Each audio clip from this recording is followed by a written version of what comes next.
ओम नमो श्री भगवते वासुदेवाय। ओम नमो श्री भगवते वासुदेवाय। ओम नमो श्री भगवते वासुदेवाय।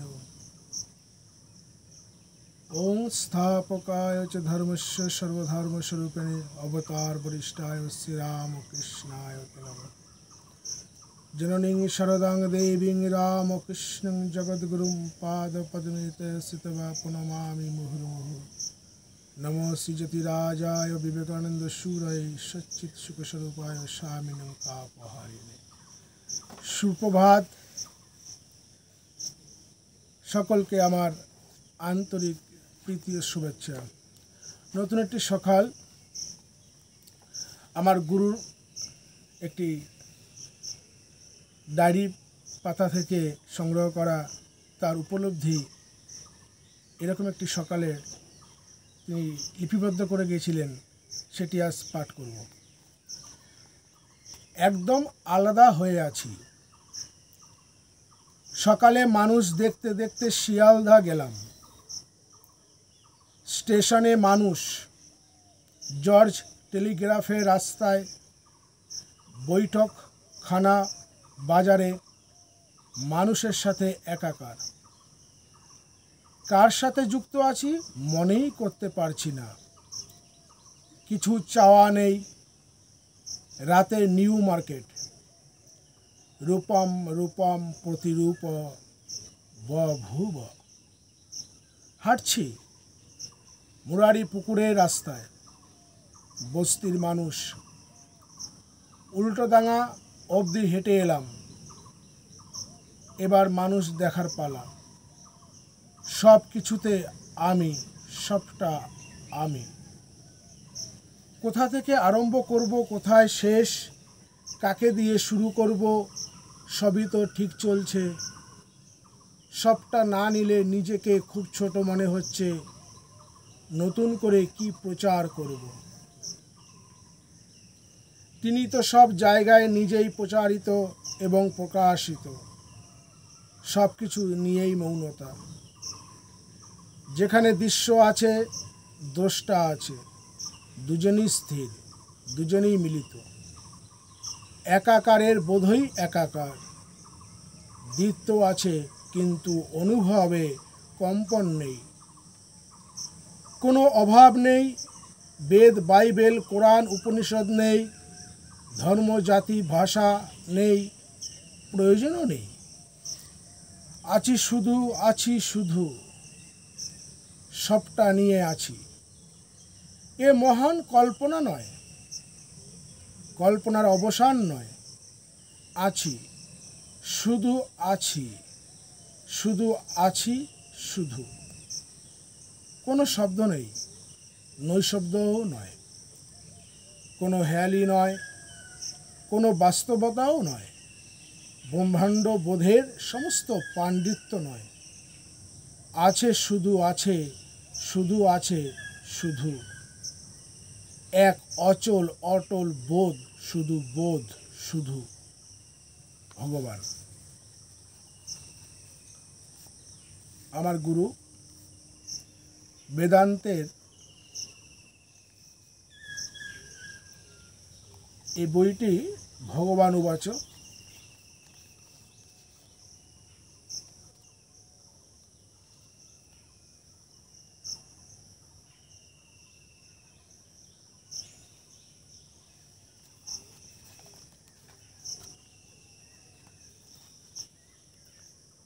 এই বইটাই থেকে পাঠ করলাম, আমরা আরও শুনব। আমার গুরুদেব, আগেই বললাম, ভগবান। অনেকের মধ্যে প্রশ্ন আসতে পারে, গুরুদেব বলছে, আবার গুরুদেবকে ভগবান বলছে কেন? একটি জাস্ট এক্সাম্পল দিচ্ছি। অভিমন্যুর গুরু ছিলেন ভগবান শ্রীকৃষ্ণ। অস্ত্রশাস্ত্রে, অস্ত্র শিক্ষায় তিনি ভগবান শ্রীকৃষ্ণকে গুরুরূপে বরণ করেছিলেন। তা বলে কি অভিমন্যুর কাছে ভগবান শ্রীকৃষ্ণ ভগবান ছিলেন না? তাই আমরা এরকম একটি বিষয় নিয়ে আজ আলোচনা করব। আলোচনাটা খুব গম্ভীর, তথাপি খুব সুন্দর। অনেকে অপেক্ষা করছিলেন যে সকালবেলা এত গম্ভীর কেন। মহারাজ তো বেশ হাসেন, আজ হাসছেন না কেন? হাসবো, হাসতে এসেছি, হাসাতে এসেছি। তাই আমরা আজ ভগবানের, আমার গুরুর লেখা বলা কিছু কথা আলোচনা করব। মানুষই ভগবান। ভগবানের গুরু মহারাজ শ্রীমৎ স্বামী পবিত্রানন্দজির লেখা প্রবন্ধ মানুষ হইয়া নিজেকে ঈশ্বর ভাবা কি পাপ, এই কথার ব্যাখ্যা করছেন আমার গুরুদেব স্বয়ং ভগবান। বলছেন, প্রথমেই আমরা শুরু করব আমার আলোচনার বিষয়বস্তু। আমার গুরুদেব স্বামী পবিত্রানন্দজির লেখা একটা প্রবন্ধ। তার লেখা প্রবন্ধের সংকলন নিয়ে এক ও একতা নামে বই আছে। তার মধ্যে একটা প্রবন্ধ আছে এবং তার কাছ থেকে এটাই আমার শিক্ষা হয়েছে। তিনি কি শিক্ষা দিয়েছিলেন? এই প্রবন্ধটির নামই হচ্ছে মানুষ হইয়া নিজেকে ঈশ্বর ভাবা কি পাপ। আমি যদি নিজেকে ঈশ্বর ভাবি, এটা কি পাপ হবে? এই প্রশ্নটা আমি কাকে করতে পারি? যিনি এই প্রশ্নের উত্তরটা দিতে পারবেন তাকেই তো প্রশ্নটা করব। এখানে আমাদের আলোচনার বিষয় হচ্ছে ঈশ্বর। এখানে ঈশ্বর বিশ্বাসী লোকেরা যাতায়াত করে। যে ঈশ্বরকে বিশ্বাস করে না, তার তো এখানে আসার প্রয়োজন নেই। এটা তার জায়গা বা স্থান নয়। সেই জন্যই আমি কি ভগবান? প্রশ্নটা ঈশ্বর বিশ্বাসী লোক করতে পারে। যে ঈশ্বর বিশ্বাস করছে না, তার তো এই প্রশ্ন করার প্রয়োজন নেই, কারণ এটা তার বিষয়ই নয়। যেমন যে ক্রিকেট খেলে, তার একথা জানার দরকার নেই, কিন্তু এখানে বিষয় হচ্ছে ঈশ্বর। আমি কি ঈশ্বর? এটা ভাবা কি পাপ না পুণ্য? বোঝা গেল কথাটি?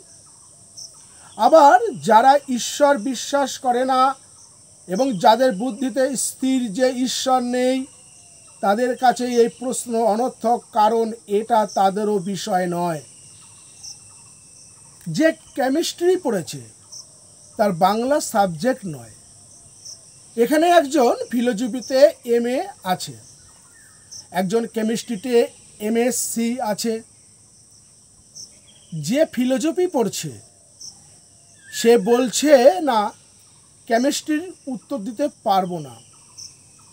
আবার সেও বলে ফিলোসফির ক্যান্ট, হেগেল আমি বুঝবো না। এখানে ঈশ্বর যিনি বিশ্বাস করেন, তার কাছেই এই প্রশ্ন যে মানুষ হইয়া নিজেকে ঈশ্বর ভাবা কি পাপ। তার মানে গুরু মহারাজজি যে এই লেখাটা লিখেছেন, এগুলো কার জন্য লিখেছেন? যিনি ঈশ্বরে বিশ্বাস করেন তাদের জন্য। যিনি ঈশ্বরে বিশ্বাস করেন না, তাদের জন্য নয়। বিবেকানন্দ আমেরিকায় একটা বক্তৃতা দিচ্ছেন। বক্তৃতা দেওয়ার সময় একজন তাকে বললেন, স্বামীজি, আপনার এই কথাটা আমার খুব ভালো লেগেছে। স্বামীজি বললেন, তুমি আমার কথাটা গ্রহণ করো। আবার একজন একটু পরে উঠে বললেন, স্বামীজি, আপনার এই কথাগুলো আমার পছন্দ হচ্ছে না। তখন স্বামীজি বললেন, তুমি এটা নিও না। যেমন আমরা এখানে আলোচনা করি, এখানে তো অনেক লোক আসে, কিন্তু আলোচনা শুনে অনেকে আবার বিরক্ত হয়ে চলেও যায়। তাদের জন্য এটা নয়। সেই জন্যই বলছি, আমরা এই জায়গাটা তৈরি করেছি আমাদের জন্য, যারা আমরা ঈশ্বরে বিশ্বাস করি, ঈশ্বরের অস্তিত্বে বিশ্বাস করি, এবং তাদের জন্য এই প্রশ্নটা। কিন্তু এখানে আরেকটা কথা আছে, তোমার ছেলে কিংবা ওর বাচ্চা ছেলে ঠাকুর ঘরে প্রণাম করে, তা বলে তাকে ঈশ্বর বিশ্বাসী বলা যাবে না। কেন? তার বিশ্বাসের ধারণা ক্রমবিকশিত হয়নি। খুব ইনট্যাক্ট ব্যাপার এটা। ধরেছ? এই যে আমরা বেশিরভাগ লোক ঠাকুর দেবতাকে প্রণাম করি, পুজো করি, এতে কিন্তু প্রমাণ হয় না আমরা ঈশ্বর বিশ্বাসী। ঈশ্বর বিশ্বাসী তাকে বলা হবে যার ঈশ্বরে বিশ্বাসের ধারণা ক্রমবিকশিত হয়েছে। ব্যাপারটা ধরতে পেরেছ? ঈশ্বরের ব্যাপারটাকে নিয়ে যাদের ভেতরে চিন্তা ভাবনা হয়েছে তারাই এই বিষয়টি অধিকারী। আবার লাইনটা পড়ি, ঈশ্বরের ব্যাপারটাকে নিয়ে যাদের ভেতরে চিন্তা ভাবনা হয়েছে তারাই এই বিষয়টির অধিকারী। খুব বাস্তব কথা। সকালবেলা সন্ধ্যাবেলা ঠাকুর ঘরে একটু পুজো করলে, তারপর সুখ হলে ঠাকুর তুমি আছো। অবশ্য সুখ হলে মনে হবে না ঠাকুর তুমি আছো, তখন মনে হবে আমিই করেছি। দুঃখ হলে বলবে ঠাকুর নেই। এটা কিন্তু বিকাশ নয়, এটা কিন্তু বাচ্চাদের মতো ধারণা। ওই ধারণার মানুষকে কিন্তু এই প্রশ্ন করা যাবে না। যারা চিন্তা ভাবনা করছে তাদের জন্যই এই প্রশ্ন। আবার এই প্রশ্নের উত্তরটা কে দেবেন? মানুষ হয়ে নিজেকে ঈশ্বর ভাবা পাপ না পুণ্য, এর উত্তরটা কে দিতে পারবেন? যিনি ঈশ্বরকে প্রত্যক্ষ করেছেন। এখানে 4টে গ্রুপ পেলাম। এখানে গ্রুপ হচ্ছে যারা ঈশ্বরকে মানছে না। আমরা কিন্তু তাদের সাথে ঝগড়া করব না, আমি আমাদের নিজেদের দলে চলে যাব। ধরেছ? কারণ আধ্যাত্মিক জগৎ কিন্তু ঝগড়া কমাবার জন্য। এখানে প্রত্যেকেই আসে। আগে অনেকে ঝগড়া করেছে, আগে আমিও করতাম, খুব তর্ক করতাম। গুরুর কাছে শিখেছি, তর্ক করো না, পছন্দ হচ্ছে না সরে যাও। আগে তর্ক করতাম, সত্য মিথ্যা দরকার তো নেই। আমি জেনে গেছি একদল তারা, একদল হচ্ছে যারা বাচ্চাদের মতো, যাদের বুদ্ধি পরিণত হয়নি তারা। তৃতীয় স্তরের লোক হচ্ছে যারা ঈশ্বরকে চিন্তা ভাবনা করছে তারা। চতুর্থ স্তরের হচ্ছে ঈশ্বরকে যিনি প্রত্যক্ষ করেছেন। ঠাকুর যেমন বলছেন, আমি তাকে দেখেছি। দুজনের এখানে বিষয়টা দরকার। একজন হচ্ছে ঈশ্বরকে নিয়ে যারা চিন্তা ভাবনা করছে তার জন্য প্রশ্নটা, এবং উত্তরটা দেবে কে? ঈশ্বরকে যে প্রত্যক্ষ করেছে। তার মানে আমার গুরুদেব যে এটা লিখেছেন তিনি অধিকারী পুরুষ, তিনি এটা পারেন, কারণ তিনি প্রত্যক্ষ করেছেন, তিনি ব্রহ্মজ্ঞানী ছিলেন। এবং আমি যে আজ এখানে গুরুর কৃপায় এটা বোঝাচ্ছি, আমি নিজেও ঈশ্বরকে প্রত্যক্ষ করেছি। শুধু কেমিস্ট্রি পড়েছে বলেই কি তার অধিকার হবে? হবে না। ওর যোগ্যতা অর্জন করেছে, ওর কাছে সার্টিফিকেট আছে, ওকে সেই অধিকার দেওয়া হয়েছে যে তুমি এই বিষয় নিয়ে বলতে পারবে। সবাই পারবে না। তেমনি আমাকে অধিকার দেওয়া হয়েছে যে তুমি ঈশ্বরকে নিয়ে বলতে পারো, তুমি প্রত্যক্ষ করেছো। যদি বলো কে অধিকার দিয়েছে? আমার গুরু আমাকে অধিকার দিয়েছেন। কেননা এই প্রশ্নেই অধিকার যে তুমি কি প্রত্যক্ষ করেছো তাকে, তুমি কি জেনেছো তাকে। খুব গুরুত্বপূর্ণ প্রশ্ন। আর প্রশ্নটা হচ্ছে, আমি কি ভগবান? উত্তরটা দেবে কে? যিনি ভগবানকে উপলব্ধি করেছেন এবং তিনি যদি ভালো করে বুঝিয়ে দেয় তুমি ভগবান, তাহলে প্রাপ্তিটা অনেক বড় হলো। কি পাওনাটা অনেক বড় হলো কি না? তাহলে আমি অনেক বড় জিনিস পেলাম। লটারির টিকিটের মধ্যে 5,000 নয়, 1 কোটি টাকা পেলাম।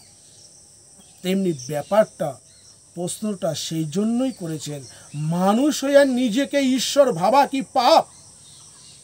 উত্তর তিনি পরে দেবেন, যে নিজেকে ঈশ্বর না ভাবাই পাপ, সেটাই পরে আসছি। কিন্তু আমি ছাত্র পেলাম যারা এই প্রশ্নটা করতে পারে এবং উত্তর দেওয়ারও লোক রয়েছে। আমি প্রত্যক্ষ করেছি ঈশ্বরকে।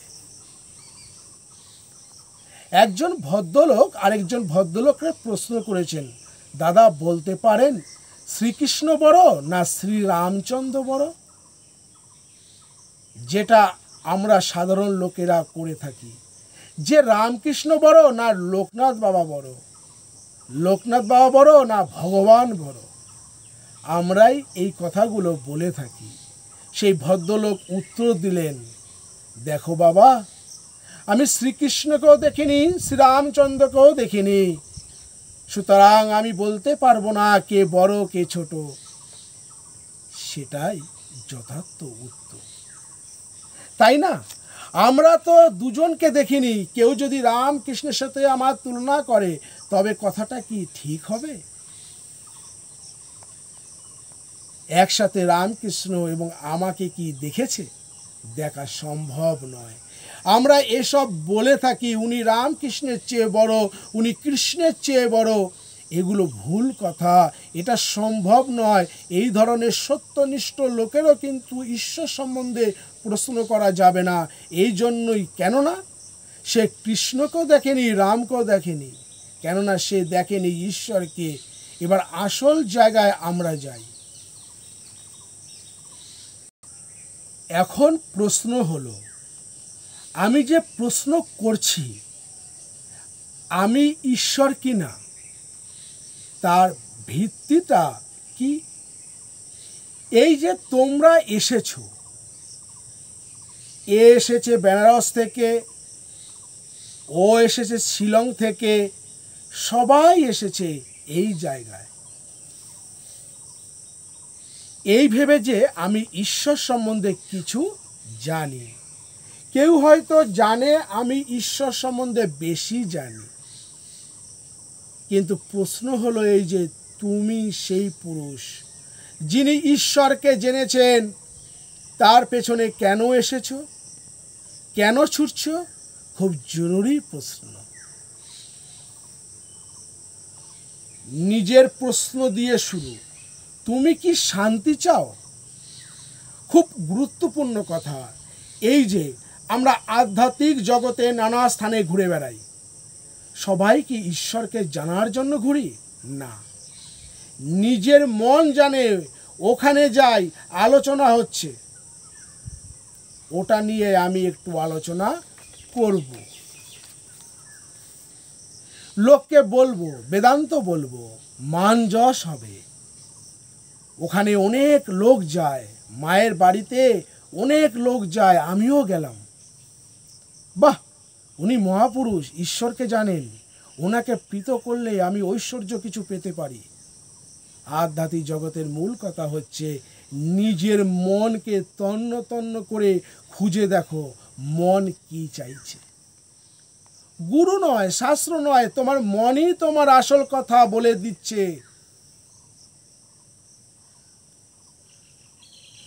তুমি কাকে ঠকাবে? তুমি এখানে চুপ করে বসে থাকতে পারো, ভাবলে আমাকে ঠকানো গেল না। আমাকে এসে বললে ভগবান আপনাকেই চাই, কিন্তু তোমার মন বলছে আমার ছেলেটার চাকরিটা হলে ভালো হতো। তোমার মন বলে দিচ্ছে অন্য কথা। সেই জন্য গুরুদেব বলছেন আমাকে না, তোমার নিজের মনকে তন্ন তন্ন করে খুঁজে দেখো, তোমার মন কি চাইছে। তিনি কিন্তু সুন্দর কথা লিখেছেন। কোন ঠেকায় ঈশ্বর আছে কি নেই, ভগবান আছে কি নেই, ভগবান থাকলে আমি কি সেই ঈশ্বর বা ঈশ্বর নই? এইসব প্রশ্নের উত্তর আপনার কেন? কিসের দরকার? আপনি কি এটার জন্য এসেছেন? না, অন্য কিছুর জন্য এসেছেন। মনকে জিজ্ঞাসা করুন, শ্যামবাজার থেকে এখানে আসার কিসের দরকার? ঈশ্বরের কেন দরকার তোমার? অবশ্য এখানে তুমি তোমার জাগতিক স্বার্থসিদ্ধির সহায়ক বহু হিতৈষী বন্ধু পাবে। যেমন তোমার ট্রান্সফার দরকার জগতের, একজন লোককে বললে সে তোমাকে স্থান বদল করে দেবে। ছেলেটার ভালো স্কুলে ভর্তি হতে হবে, ওনাকে ধরলে ভালো স্কুলে ভর্তি করে দেবে। এই রকম বন্ধু আছে, তারা হিতৈষী এবং তারা সাহায্য করে। এই রকম লোকও প্রচুর আছে এই সব জায়গায়। আমার স্বাস্থ্যতার উন্নতির দরকার, ভালো ডাক্তার দেখানো দরকার, কিন্তু ডাক্তারই 1000 টাকা পারিশ্রমিক। এক বন্ধু মন্ত্রীর চিঠি নিয়ে এলো, তাড়াতাড়ি হয়ে গেল, পয়সাও লাগলো না। এরকম বন্ধুও আছে এবং এই রকম বন্ধুর খোঁজ আমি করি। কেননা ওরা আমাদের জাগতিক স্বার্থসিদ্ধির জন্য কাজ করে। ধরেছ? এইসব হিতৈষী বন্ধু আমাদের চারিদিকে আছে। এখানে গুরু মহারাজ কারণ নিন্দা না করে সরাসরি কথাও বলছেন। এই রকম জগতে হিতৈষী বন্ধুর কথা আমরা লক্ষ লক্ষ শুনেছি, বুঝতে পারছো? এবং তারা কি করছে তোমার? তারা কিন্তু ঈশ্বরকে জানাচ্ছে না। তাদের বিষয় হচ্ছে তোমার জগতের হিত, মামলা মোকদ্দমা আমি জিতিয়ে দেব তারা বলে। তারাও ঈশ্বরের ফটো সামনে রেখেছে, সাথে তারা এটাও করে বেড়াচ্ছে এবং তাদের পেছনে কিন্তু কোটি কোটি লক্ষ লক্ষ লোক রয়েছে। তারা জাগতিক সমস্যার সমাধান করছে এবং তারাও বলছে আমি ঈশ্বরকে দেখেছি, আমি ঈশ্বরকে জানি এবং তার শক্তিতে আমি তোমার মঙ্গল করতে পারি। যারা বলছে আমরা ঈশ্বরকে জেনেছি, তারা ভগবানের শক্তিটাকেও ছেলের রোগ সারাবার কাজে ব্যবহার করছে। ঠাকুর বলছেন যে সাধু রোগ সারায়, তাকে সাধু বলে মানব না। তারা স্বাস্থ্যের জন্য ঈশ্বরের শক্তিটাকে ব্যবহার করে, মানে ঈশ্বরকে দাস দাসী বানাতে চায়। তারা বলে মা তোকে আমি পুজো করেছি, মা ওর রোগটা সারিয়ে দে মা। তার মানে মা ওখানে ওর রোগ সারাবার ডাক্তারের কাজ করবেন। মা আমি চললাম, আমার বাড়িটা দেখিস মা।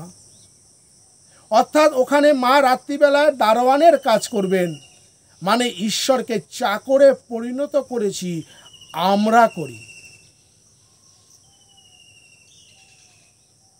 আমরা ঠাকুর ঘরে বলি ঠাকুর তুমি আমাকে দেখো, ঠাকুর তুমি আমাকে রক্ষা করো, মানে সব সময় আমরা ভগবানকে চুক্তির মধ্যে ফেলে দিই। তাকে দুটো শুকনো বাতাসা ও পচা কলা দিয়ে তাকে আমরা বন্ডেড লেবার বা কৃতদাসে পরিণত করি। খুব দুর্ধর্ষ কথা। আমার গুরুদেব বৈদান্তিক ছিলেন তো, খুব কঠিন সত্য কথা বলেছেন। আমি গৃহে থেকে এত বড় কঠিন কথা বলতে পারি না। ধরেছ? তুমি ঈশ্বরকে ডাকতে এসেছো, তাকে পুজো করতে এসেছো। গুরুদেব বলছেন যে আমাদের কাজ হচ্ছে ঈশ্বরের দাস দাসী হওয়া, কিন্তু আমরা কি করি? উল্টে আমরা করছি কি? ঈশ্বরের সাধনে বসে তাকে কিন্তু অজান্তে দাস দাসীতে পরিণত করেছি। এটা কিন্তু মহাপুরুষরা ধরিয়ে দিতে পারেন, সাধারণভাবে তুমি ধরতে পারবে না। শুধু চুক্তি, উনি কি বন্ডেড লেবার? আপনার সাথে কোনো চুক্তি করেছেন?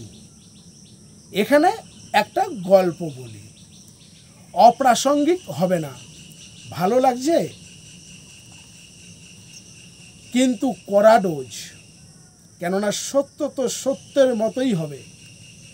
আমাদের মনের বিশ্লেষণ করে দিচ্ছেন সত্য তো সত্যের মতোই হবে। এবার আমরা গল্পে ফিরে আসি। যীশু খ্রিস্টের একজন ভক্ত ছিল এবং যীশু খ্রিস্ট তার সাথে দেখাও করতেন, কথাও বলতেন। সবাই জানতো তার মতো ভক্ত কেউ নেই, কেননা যীশু তার সাথে কথা বলেন এবং সেজন্য তার মধ্যে প্রচণ্ড অহংকার ছিল যে যীশু আমার সাথে কথা বলেন। একদিন হঠাৎ তার স্ত্রী মরে গেল, একটু ধাক্কা খেলো সে।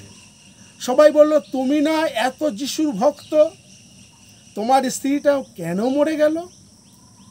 তখন কিন্তু সে বলল, না না ঠিক আছে, প্রভু যা করেন ঠিকই করেন। কিছুদিন বাদে তার ছেলে মরে গেল, মেয়েও মরে গেল। সে আর সহ্য করতে পারল না। তখন কিন্তু তার অভিযোগ, হে প্রভু, তুমি এসব কি করছো? তোমায় না এত আমি ভালোবাসি, তুমি কি করছো? তখন কিন্তু আর যীশুখ্রিস্ট তার সাথে দেখা করছেন না, দেখা দিচ্ছেন না। কিন্তু তার অভিমান হয়েছে, তার রাগ হয়েছে যীশুখ্রিস্টের ওপরে। তারপর হঠাৎ একদিন তার কুষ্ঠ হয়ে গেল। তখন সে চিৎকার করে উঠল, তুমি কি?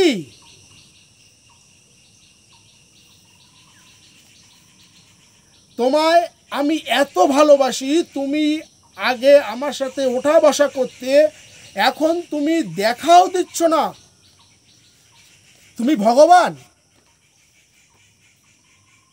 এ কি ভগবান? তুমি আমার কুষ্ঠ করে দিলে। তখন যীশুখ্রিস্ট হাসতে হাসতে এসে বললেন, তোমার না অনেক অহংকার ছিল যে তুমি আমার অনেক ভালোবাসো? আমি কি তোমার সাথে কোনো চুক্তি করেছিলাম? ভালোবাসার চুক্তি কি এটা যে তুমি আমাকে ভালোবাসবে, আমি তোমার সব ঠিকঠাক রাখব? তোমার এত অহংকার কেন ছিল? আমি তো তোমার সাথে কোনো চুক্তি করিনি। তুমি ভাবছ এটা তোমার ব্যাপার।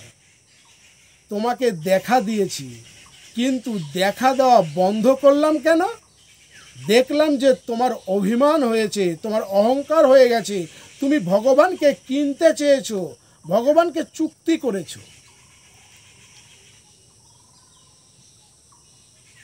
তখন ভক্তটি কেঁদে বলল, প্রভু, আমি বুঝতে পারিনি, আমার অভিমান হয়েছিল। যিশু বললেন, তোমাকে বোঝাবার জন্য সব কিছু করলাম, তুমি একটু সুস্থ হও, তোমার ছেলে মেয়েরা সব ফিরে আসবে। এটা একটা ভীষণ সাংঘাতিক গল্প। আমরা ভগবানকে পুজো করি, কিন্তু জানতে হবে ভগবানের সাথে চুক্তি করতে চাইলে ভগবান ক্ষেপে যাবেন, তিনি কিন্তু সরে যাবেন। আমার কাজ তার দাস দাসী হওয়া। আমি ভগবানের দাস, আমি তাকে ডেকেছি, আমি তাকে প্রার্থনা করেছি। সুন্দর কথা, কিন্তু আসলে ভগবানকে দাস দাসীতে পরিণত করতে গেছি। কিন্তু শেষে দেখা গেল তার গাড়ি হয়েছে, বাড়ি হয়েছে, টাকা হয়েছে, পয়সা হয়েছে, তার নাম হয়েছে, যশ হয়েছে। তার বাড়ির সামনে বিরাট লাইন, অনেক লোক তার সাথে ঘুরছে, সবাই বলছে উনি বিরাট হয়ে গেছেন। কিন্তু সত্যতা হলো উনি ঈশ্বরের দাস দাসীতে পরিণত হতে এসে নিজেই টাকা, পয়সা, মান, যশ, লোভ, মোহ, মাৎসর্যের দাস হয়ে গিয়েছিলেন। কি দুর্ধর্ষ কথা! এই হলেন আমার গুরুদেব স্বামী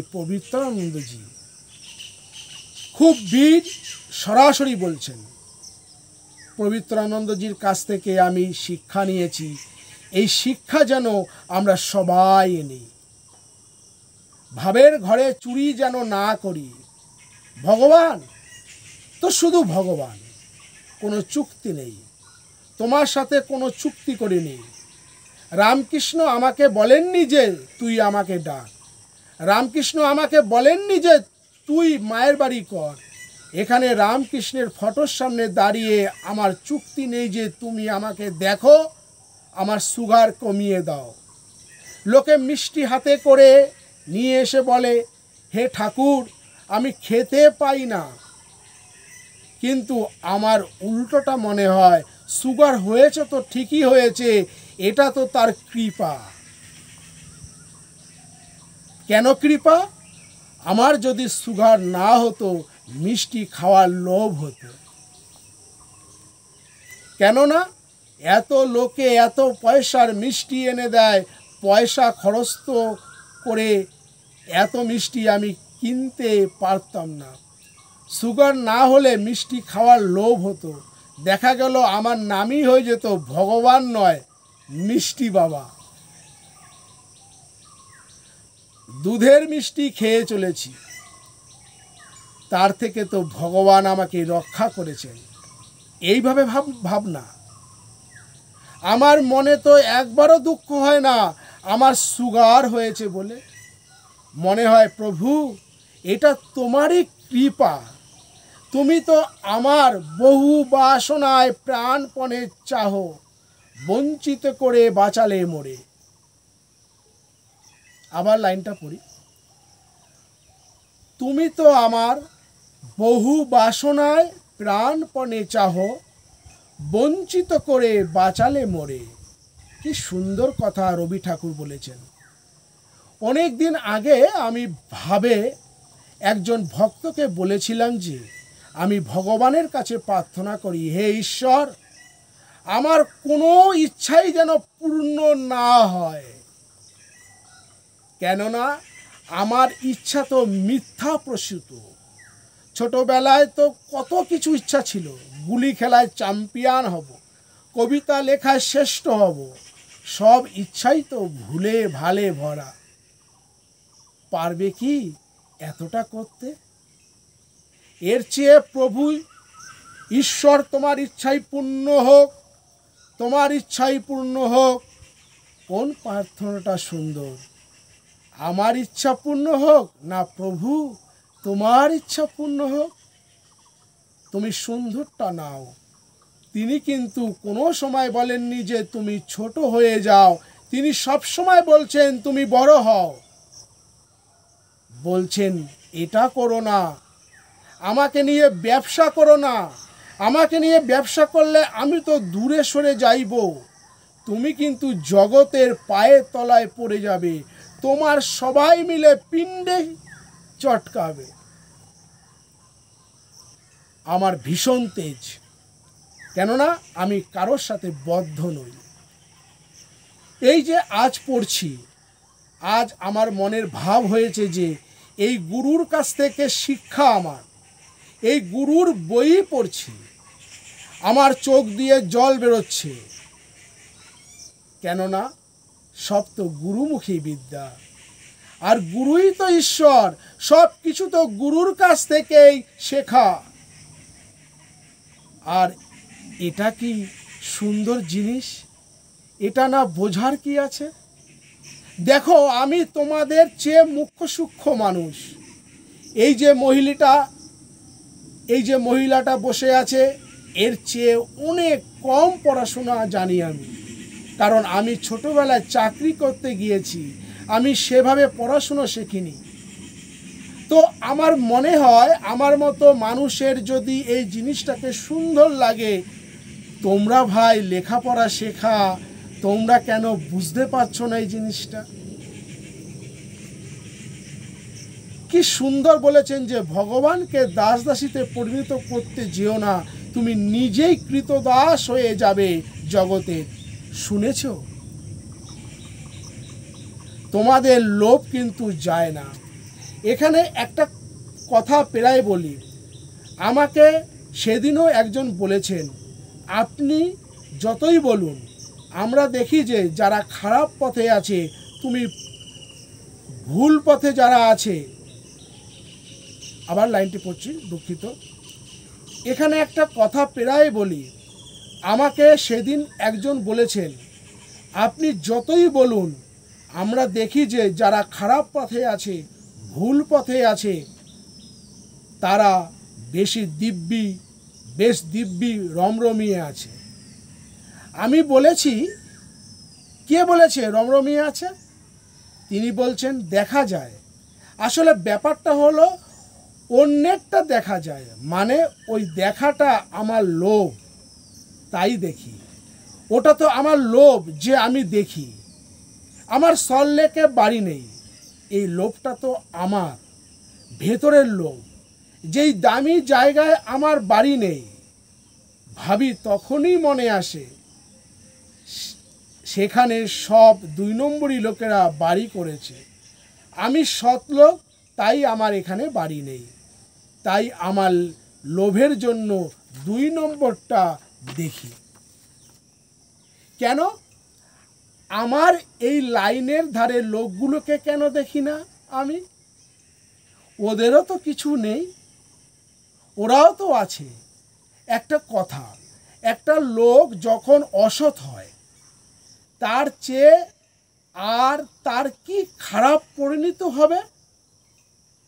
আপনারা বলছেন তার তো কিছু খারাপ হয় না।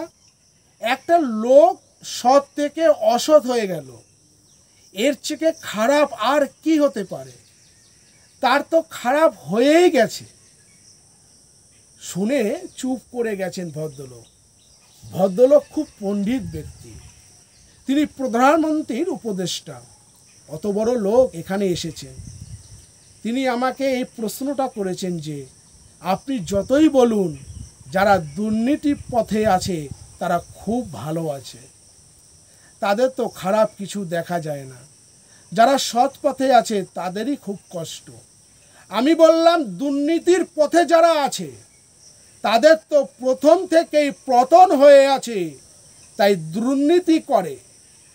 সে তো নিজেই জানে আমি দুর্নীতি করি, ওর আবার ভবিষ্যৎ কি? ওর তো বর্তমানই শেষ।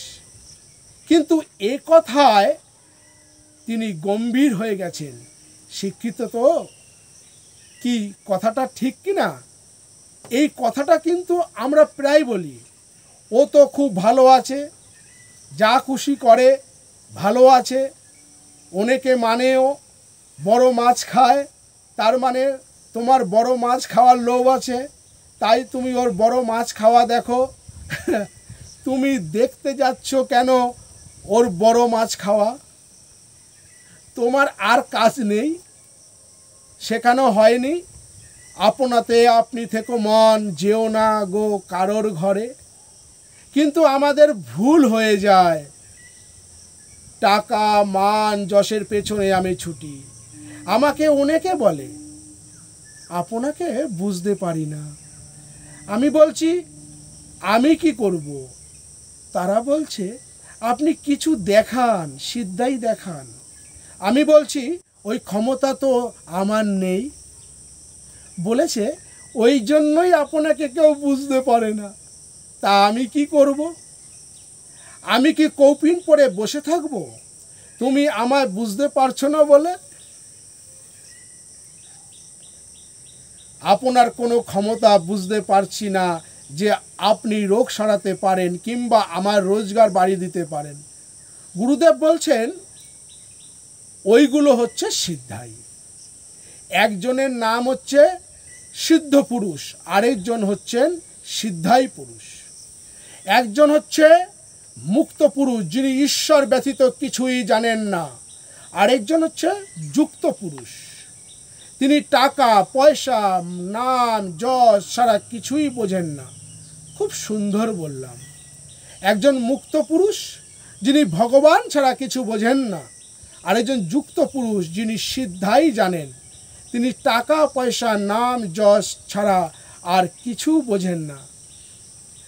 তারা বলবে আমার এত টাকা, বড় বড় বাড়ি, আমার এত লোকে মানে, আমার এত শিষ্য, সিদ্ধাই পুরুষ তো প্রচুর আছে। সিদ্ধ পুরুষের কাছে বিষয় হলো শুধু ভগবান, যে তোমাকে শেখাবে প্রার্থনা করতে যে তোমার কোনো ইচ্ছাই যেন পূর্ণ না হয়, প্রভু তোমার ইচ্ছাই পূর্ণ হোক। আমার গুরুদেব মারা যাচ্ছেন, দেহ রক্ষা করেছেন, তখন আমার কাঁচা মন সবে আমি উপলব্ধি করেছি গুরুদেবকে প্রচণ্ড ভালোবাসতাম। এইরকম ভালোবাসা আমি কাউকে বাসিনি।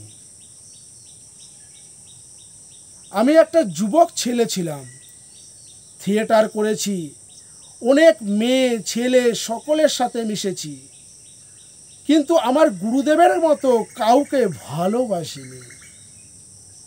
আমার গুরুদেবের ভালোবাসার মতো ভালোবাসা আমি কারোর কাছ থেকে পাইনি। এখন বুঝি তিনি ঈশ্বর ছিলেন, তাই তো এত ভালোবাসা ছিল, এত ভালোবাসা পেয়েছি। তিনি যখন ক্যান্সারে কষ্ট পাচ্ছেন তখন আমি বলেছিলাম, বাবা আমার সহ্য হচ্ছে না তোমার কষ্ট। তোমাকে তিনি একটা কথা বলেছিলেন, আমাকে তিনি একটা কথা বলেছিলেন,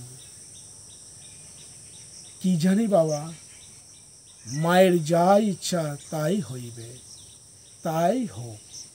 একথা ভাবলে এখনো আমার চোখ দিয়ে জল পড়ে। তিনি বলেননি আমার ক্যান্সার সেরে যাক, আমার খুব কষ্ট হচ্ছে, একবারও বলেননি। তার মুখ হাসি দেখেছি, তার মুখে হাসি দেখেছি। এটাই আমার টার্গেট। আমি জানি না পারবো কিনা, আমি জানি না পারবো কিনা, আর যদি পারিও আমাকে সার্টিফিকেট কে দেবে? আমি তো থাকবো না তারপরে।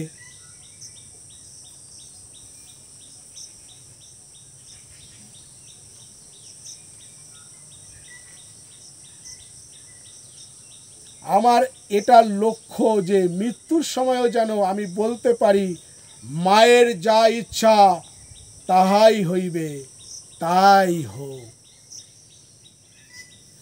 শত যন্ত্রণার মাঝখানে আমি দেখেছি আমার গুরুকে। আমার তিনি আদর্শ, তিনি আমার ইষ্ট, আমার ইহকাল পরকাল সব কিছু। এই যে আলোচনা করি, আধ্যাত্মিকতা আলোচনা, আমার যন্ত্রণা হয়। মানুষের কাছে থেকে আমি যন্ত্রণা পাই। তারা যে আমার সাথে সবসময় ভালো ব্যবহার করে তা নয়, কিন্তু তবুও আমি একই কথা বলি, আমার আদর্শ একটাই। গুরুদেব বলেছেন, তোমার জীবন পরের জন্যই, পরার্থে। আমার স্ত্রী বলল, ওপরে গরম, আজকে ক্লাস নেবে? আমি বলেছি, গরম হোক ঠান্ডা হোক আমাকে ক্লাস নিতেই হবে। কেন বলেছি? বেদান্ত শোনাবো ঠিক করেছি। তিনিই আমার ইষ্ট, আমার গুরুই ইষ্ট। আমার স্ত্রী আমার ইষ্ট নয়, তবে স্ত্রীকে আমি ফেলে দিইনি, আমি তাকেও ভালোবেসেছি। আমাদের প্রেম সম্বন্ধে কোনো আইডিয়া নেই। প্রেম মানে একনিষ্ঠ প্রেম। আমি আমার গুরুজিকে ভালোবেসেছি, এবং এই যে কাজটা করেছি কোনো বেদান্ত সোসাইটির জন্য নয়, তোমাদের জন্য নয়। গুরুদেব লিখে গেছেন, মৃত্যুর আগে তোমার জীবন পরার্থে।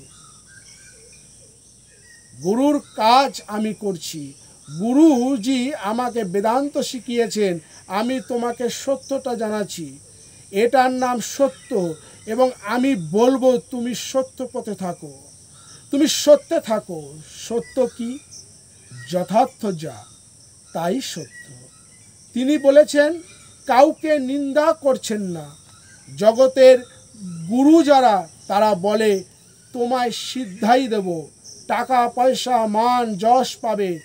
আর যিনি সিদ্ধি লাভ করেছেন তিনি তোমাকে প্রার্থনা শেখাবেন। তোমার কোনো ইচ্ছাই যেন পূর্ণ না হয়, মায়ের ইচ্ছাই যেন পূর্ণ হয়। শুধু বলো মা মা মা, মাতং হি তারা। এটা মায়ের বাড়ি, আমার বাড়ি নয়। এখানে এক সময় নেম প্লেটে আমার নাম থাকতো, উঠে গেছে নাম, লোকে এটা মানছে, এটা মায়ের বাড়ি। এটাই তো আমার আনন্দ যে যখন আমি পৃথিবী থেকে চলে যাব, আমি জেনে যাব এই পৃথিবীতে আমার কেউ ছিল না, শুধু আমার গুরু ছিল। গুরুমুখী বিদ্যা এটা। এই বইটা পড়ছি গুরুর, পড়তে গিয়ে আমার চোখ দিয়ে জল বেরোয়। কি সুন্দর দুর্ধর্ষ কথা। এই বইটা তো লেখা হয়েছে, কিন্তু লেখা পড়েছে কোথায় মানুষ? কেননা ওই যে সিদ্ধাইয়ের লোভ আছে, জগতের লোভ আছে, জগতের প্রাপ্তির লোভ আছে, অহংকার আছে। গুরুকে ভালোবাসার ব্যাপার তো নেই। গুরুকে ভালোবাসতে গেলে সন্দেহ হয় যে গুরুকে ভালোবাসবো কেন? আমার জগতের লোভ আছে। জগতের লোভ না থাকলে গুরু ছাড়া কে আছে? কারণ গুরু এই জিনিস শেখাচ্ছেন। স্বামীজি কতটা ব্যাকুল হয়ে ঠাকুরকে প্রশ্ন করেছিলেন, তুমি কি ঈশ্বর দেখেছো? এই ব্যাকুলতা হচ্ছে মূল কথা। এখানে নিয়ে আসছেন গুরু, যে তুমি কেন এসেছো ব্রহ্মজ্ঞ পুরুষের কাছে? কেন এসেছো এত দূর থেকে? তোমার কিসের অভাব আছে? জগৎ সত্য চায় না। নরেন্দ্রনাথ দত্ত দেবেন্দ্রনাথ ঠাকুরের কাছে গেছেন, ওখানে পাননি। দয়ানন্দ সরস্বতীর কাছে গেছেন, ওখানেও পাননি। তিনি এসেছেন ঠাকুরের কাছে, কেননা দয়ানন্দ সরস্বতী কিংবা দেবানন্দনাথ ঠাকুর তার প্রশ্নের উত্তর দিতে পারেননি। নরেন্দ্রনাথ দত্ত প্রশ্ন করেছিলেন ঠাকুরের কাছে, আপনি কি আমাকে ঈশ্বর দেখাতে পারবেন? এখানকার বিষয় তাই। ভাঙা ঘরে পড়ে থাকি, এটা মায়ের বাড়ি। এখানে আমার নিজের কিছুই নেই। এখানে বিষয় হচ্ছে যে তুমি কি ঈশ্বরকে দেখতে চাও? এই মহিলাটি এসেছে ঈশ্বরের জন্য আমার কাছে, সেই বেনারস থেকে ছুটে এসেছে আমার কাছে। এখানে ভাইয়ের বাড়ি আছে, ভাইয়ের বাড়িতে থাকছে না, সে এখানে এসেছে। সেও কিন্তু কম শিক্ষিত নয়, সে এখানে এসেছে আমার কাছে। সেই জন্য বলছি, আমি তোমার জন্য বেদান্ত শোনাবো। আপনারা বেদান্ত শুনতে চান? ইনি আমাকে বললেন, আপনি একটু বেদান্ত শোনাবেন। আমি বলছি, আপনারা কি বেদান্ত শুনতে চান? কেন বেদান্ত? খুব সত্যি কথা যে এত সত্য কি আপনাদের পছন্দ হবে? তাই না? বেদান্ত খুব সত্য কথা বলে। বেদান্ত কিন্তু নিন্দা করছে না কাউকে, দেখিয়ে দিচ্ছে, দেখো এটা এই, এটা এই। ঠাকুর নরেনকে বলছেন, হ্যাঁ ঈশ্বর আমি দেখেছি। নরেনের মতো চরিত্র চাই সত্যকে জানার জন্য। আমিও গুরুর কাছে ছুটেছিলাম। আমি নাটকে নায়ক ছিলাম। স্টেজে দাঁড়ালে ৫,০০০ লোক হাততালি দিত। আমার সাথে সুন্দরী সুন্দরী মেয়েরা অভিনয় করার জন্য পাগল ছিল। সেই মানুষটা এখন নেই। He is lost. সে এখানে নেই। পাগল ছিল মেয়েরা আমার সাথে অভিনয় করার জন্য, কেননা এত ভালো অভিনেতা ছিলাম। কিন্তু আমি এটা চাইনি। আমি চেয়েছিলাম শান্তি, আমি চেয়েছিলাম সত্য। সত্য কোথায়? সত্য খুঁজেছিলাম, তাই গুরুর কাছে ছুটেছিলাম। গুরু জিজ্ঞাসা করলেন, তোমার নেক্সট প্রমোশন কি? বললাম, প্রমোশনের জন্য আপনার কাছে আসিনি, আমি সত্য জানতে চাই।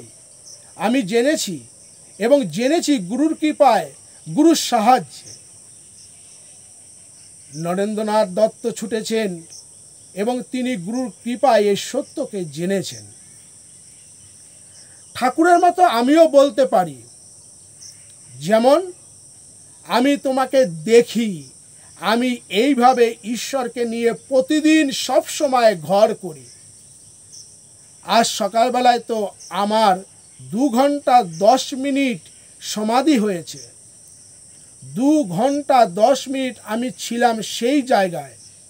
আমি 9টা বাজতে 10 মিনিটের সময় আত্মস্থ হয়েছি। আমি যখন উঠেছি তখন 11টা বাজে। আমার প্রতিদিন সমাধি হয়। তার মানে আমি ঈশ্বরকে দেখেছি তো বটেই, আমি তাকে নিয়ে ঘর করি। আমি সব সময় তার মধ্যে নীল হয়ে থাকি, পরিষ্কার। এই যেমন তোকে দেখছি সেই রকম তাকে নিয়ে সদা সর্বদা ঘর করছি। মায়েরই বলছি। ঠাকুর বলেছেন, প্রথমে বলেছেন হ্যাঁ আমি ঈশ্বরকে দেখেছি। আজকেও এ দেখেছে, এ বিজ্ঞানের ছাত্রী, কিন্তু সে আজ বলছে এটা তো দারুণ বিজ্ঞান। আমি বলেছি হ্যাঁ এটা অন্তর্বিজ্ঞান, চরম জ্ঞান। কেমিস্ট্রি এমএসসি তোমাকে শান্তি দিতে পারেনি, তুমি তাই ছুটে এসেছো বেনারস থেকে। এবং সাথে সাথে কিন্তু তোমাদের একটা জিনিস লক্ষ্য করতে হবে। কেন বেনারসের কথা বলছি? বেনারস সাধু সন্তদের জায়গা। ছোটবেলা থেকে সাধু সন্তদের মাঝখানে ও মানুষ হয়েছে, নামকরা স্কুলে পড়েছে। ওর বাবাও পণ্ডিত ব্যক্তি, এদের পণ্ডিতদের পরিবার। সে মায়ের বাড়িতে চলে এসেছে কেন? এতে কিও প্রমাণ করে না যে আমি সাধু? কোনো ব্যক্তিগত ব্যাপারে তো আসেনি। বেনারস থেকে, বেনারস তো কাছে নয়। এবং কেন বলছি বেনারস? কেন বলছি বেনারস? কাশী তো দিল্লি নয়, কাশী তো সাধু সন্তদের জায়গা।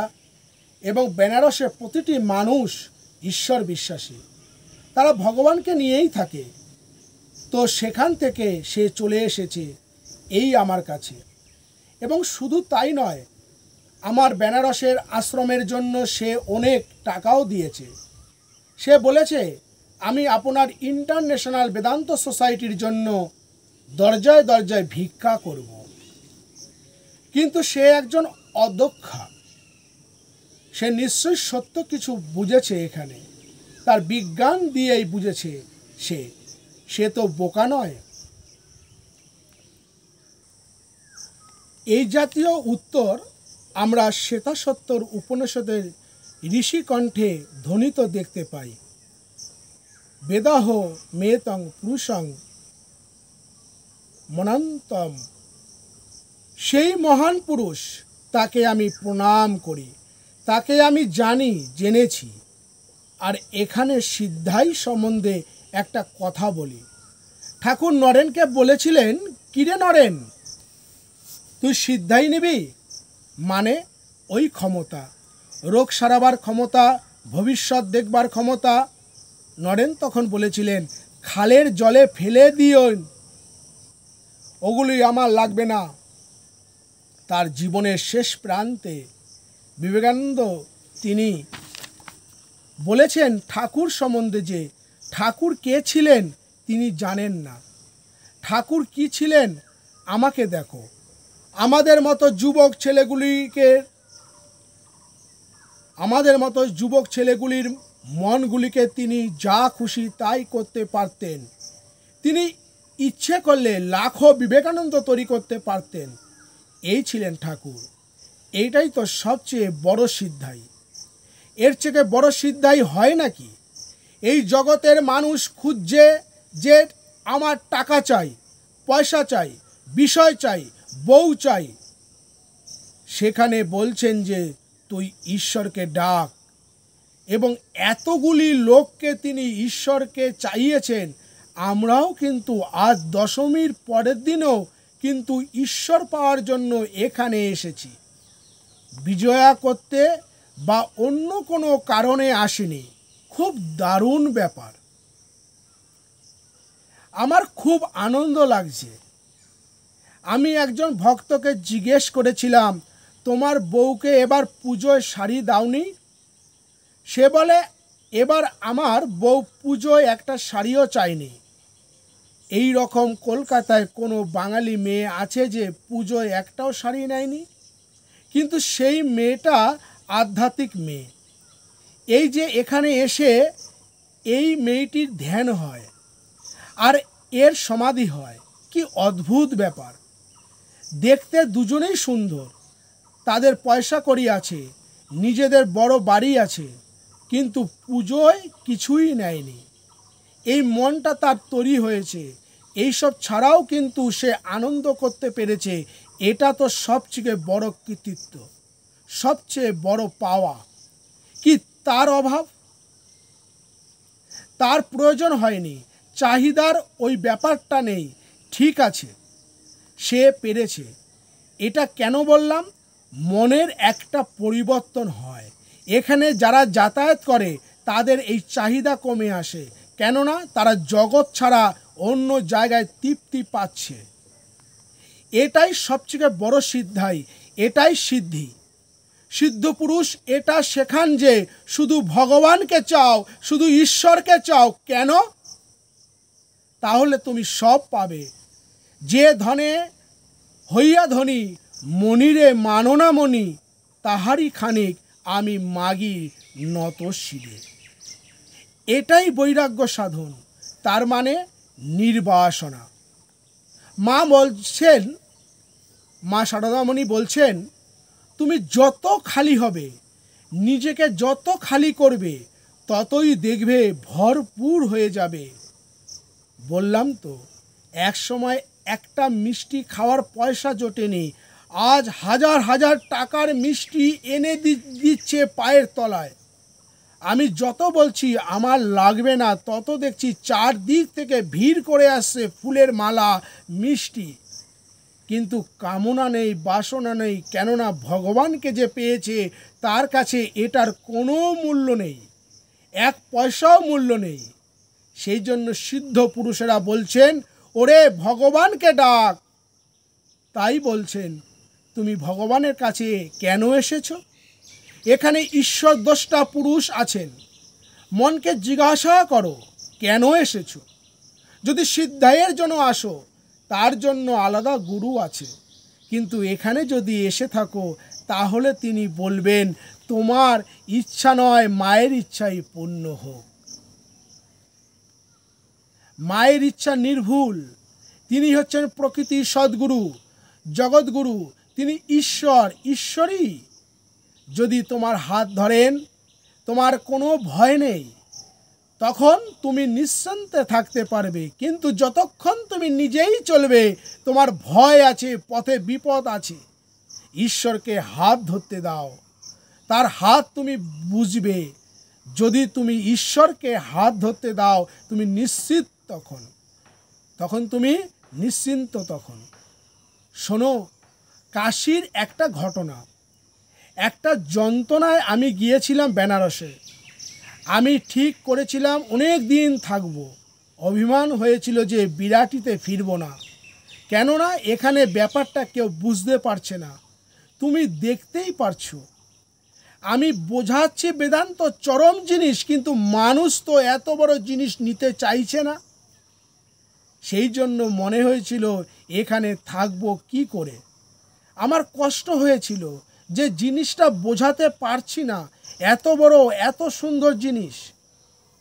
আমি বলেছি যে ভগবান আমার সাথে কথা বলেন, ঈশ্বর আমার সাথে কথা বলেন, এটা সত্যেরও সত্য। বেনারসে একদিন আমি সমাধিস্থ হয়ে পড়েছি, তখন ঠিক ছিল আরও 1.5 মাস আমি থাকব। সমাধি থেকে যখন আমি উঠছি, তখন আমি স্পষ্ট শুনলাম, ফিরে এসো। আমি তরাক করে উঠে বসেছি। কার গলা? অনেকক্ষণ চিন্তা করছি, এটা তো আমার মায়ের গলা নয়। কেননা মা যদি হয়, মা তো আমার ফিরে এসো বলবে না, ফিরে আয় বলবেন। একদম স্পষ্ট শুনেছি। বেনারসে ওর একটা ভাড়া বাড়িতে রেখেছে খুব যত্ন করে। আমি বলেছিলাম আমি 2 মাস থাকব, কিন্তু আমি স্পষ্ট গলা শুনে ধরপড় করে লাফিয়ে উঠেছি। সেদিন বিরাট অনুষ্ঠান চলছে, কাউকে জানালাম না। সবাই জানে আমি আরও বহুদিন থাকব। আমি প্রভুত্বানন্দকে ডাকলাম, তাকে বললাম টিকিট কাট এখনই। সে বলছে, কেন ভগবান, তুমি যে বললে থাকবে আরও 1.5 মাস। আমি বললাম তুই যা, পরে বলবো। সে সঙ্গে সঙ্গে ছুটল। 4 দিন পরে টিকিট কাটলো। আমি বললাম আমি চলে যাব, এবং সত্যি সত্যি আমি চলে আসলাম। এই জিনিসটা আমি নিজে প্রত্যক্ষ করেছি যে এই যে মা বলা হচ্ছে, এটা কোনো বুজরুকির ব্যাপার নয়, কারণ আমি বেদান্ত চর্চা করি। ঠাকুর যেমন বলছেন আমি মাকে প্রত্যক্ষ করেছি, আমিও মাকে প্রত্যক্ষ করি। আমি মায়ের নির্দেশে চলি। আমাকে দেখে মনে হবে উনি খুব অহংকারী। আমার নিজের কোনো অহংকার নেই, কেননা যার অহংকার ছিল হি ইজ ডেড।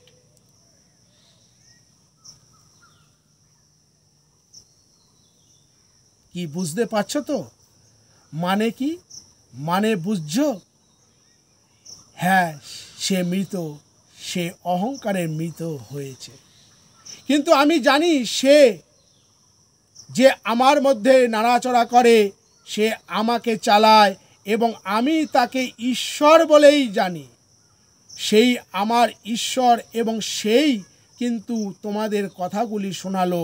এবার আবার সেই তোমাদের বলছে যে সত্যি সত্যি যদি তোমরা ঈশ্বরকে চাও, ঈশ্বরের হাতে সব কিছু ছাড়ো আর নিশ্চিন্ত হও। যতক্ষণ নিজের হাতে রাখবে হবে না, যখন তার হাতে ছাড়বে তিনি ভার নেবেন। ঠাকুরের একটা গল্প আছে। জগতের লোক তো শেয়ানা। ঝড় উঠেছে, যখন ঝড়ে ঘর ভাঙে তখন বলছে, হে ভগবান, তোমার বাড়ি তুমি রক্ষা করো। আর ঝড় তো তুমুল বেগে ঘর ভেঙে ফেলেছে। তারপর দেখছে রক্ষা হয় না, সমস্ত ঘরটা যখন ভেঙেই গেল, তখন ভগবান উধাও হয়ে গেল। সে বলল, ধুর শালার বাড়ি ভেঙে গেল। এই রকম হলে ভগবান জানে ওরা ভগবান ডাকছে বটে, সমর্পণ নেই। সে আমাকে শালাই জানে। ভগবানও বলে, ভাগ, নিজের ঘর দেখ। খুব সাংঘাতিক কথা। সেই জন্য প্রথমেই নিজের মনকে তন্ন করে দেখো। তোমার মন সব কিছুই বলে দেবে কি চাও, কোথায় এসেছো। আবার শাস্ত্রও বলে দিচ্ছে এভাবে চাওয়া শেখো, তাতে তুমি সব পাবে। তোমার ভয় নেই, তোমার ছেলেটা মানুষ হয়ে যাবে, কোনো চিন্তা নেই। তুমি বলবে আমার ছেলেকে কে দেখবে? আপনি বললেই হলো। আপনি তো নিজের মেয়েকে মানুষ করে নিয়েছেন, আপনার কথা আলাদা। সবাই যেটা বলে আমি মানুষ করেছি, এখানে সবই কিন্তু ঈশ্বর নির্দেশে। আমরা সব ঈশ্বর নির্দেশে চলে। আমি আমার নিজের নির্দেশে কিছু করিনি, করব না, ক্ষমতাও নেই আমার। করি না কেন? ক্ষমতা নেই। কেন বলো তো? আমার আমিটা কোথায় যে করবে? তার ক্ষমতা থাকবে কোথা থেকে? তাই তো ভালো আছে সব, তাই তো সুন্দর আছে সে। আমি হলে ভুল হয়ে যেত, শুনলে? এটা সত্য। বেদান্ত কি? স্বামীজি বলছেন বেদান্ত জগৎকে উড়িয়ে দিচ্ছে না। স্বামীজির ভাষায় বেদান্ত জগৎকে সহজভাবে ব্যাখ্যা করে। এখানে বিশ্লেষণ করা হলো জগতের লাভ লোকসানের। আর এই শালার ঘর এতক্ষণ ভগবানের ঘর ছিল। দেখেছে কিছুতেই টিকছে না ঘর, তাই শালার ঘর বলে দিচ্ছে। ভগবানের ঘর তো প্রথম থেকেই ছিল না, আমি তৈরি করেছি, টাকা ধার করেছি, আমি বাবার কাছ থেকে টাকা নিয়েছি। এ বুঝছে না, ও ওই করছে, ও এই করছে, সব সময় শুধু আমি আমি আমি। এর মধ্যে ভগবান ঢুকবে কি করে? তারপর শেষে শালার ঘর বলছে। আজ বেদান্তের উৎকৃষ্ট কথা হয়েছে, কঠিন কথা হয়েছে। এরা ছিল বলে, এরা বুঝবার ক্ষমতা রাখে। বুঝতে পারছেন তো? বেদান্ত বুঝতে গেলে শক্তি লাগে, এসব সবাই বুঝবে না। আমরা সব সময় ছুটছি কিছু পাওয়ার জন্য, মিরাক্কেল কিছু দেখার জন্য, জ্যোতি দেখার জন্য। ঠাকুর শ্রী শ্রী রামকৃষ্ণদেবের মুখে কোনো জ্যোতি দেখা যেত না, ওনাকে বেশিরভাগ লোক পাগল টাগলই বলতো।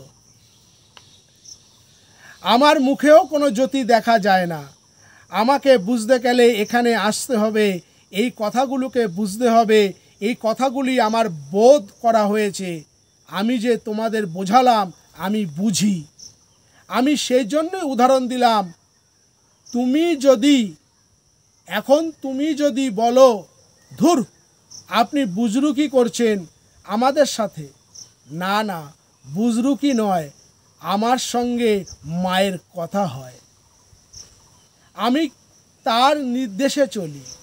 আমার নিজের কোনো ক্ষমতা নেই যে কিছু করব, কিচ্ছু ক্ষমতা নেই, এবং সেই জন্যই আমি ভালো আছি। এতেই আমি ভালো আছি। আমার যখন ভালোটা ছিল তখন খুব কষ্ট পেয়েছি, শুনলে তো? কি চাও? আরও ক্ষমতা। আরও ক্ষমতা মানে তো আরও কষ্ট। তার হাতে ছাড়ো, শান্তি।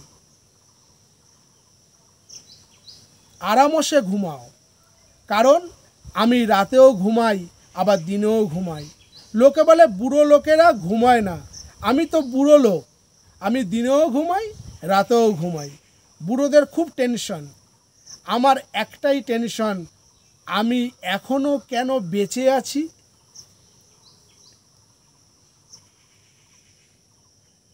আর তো কোনো টেনশন নেই।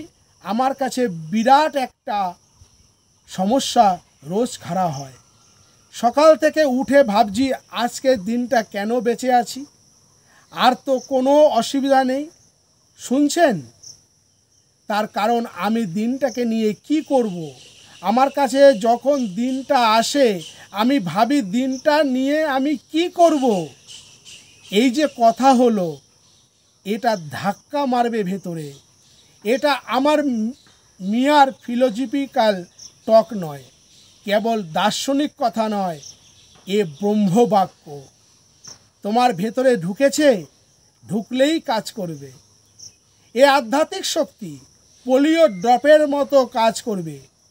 ঠাকুরের কাছে প্রার্থনা করার চেষ্টা করো, খুব ভালো লাগবে নিজেকে। তোমার ইচ্ছাই পূর্ণ হোক, ভালো লাগবে, নিজেরই ভালো লাগবে। তুমি কি তার হাতে সব ছেড়ে দিয়েছো? এই কথা যদি বোধ করতে পারো, সমস্যার সমাধান হয়ে যাবে। ভগবানের ওপর ছেড়ে দেখো না, এখনও তো ছাড়োনি। নিজের হাতে নিয়ে কি পেয়েছো, তাই হাতেই সব ছেড়ে দাও, তাকেই ভার দাও। আজ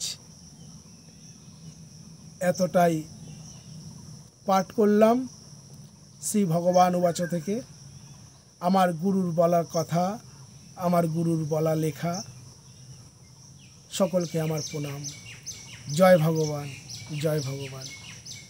জয় শ্রী শ্রী গুরু মহারাজ जी की जय।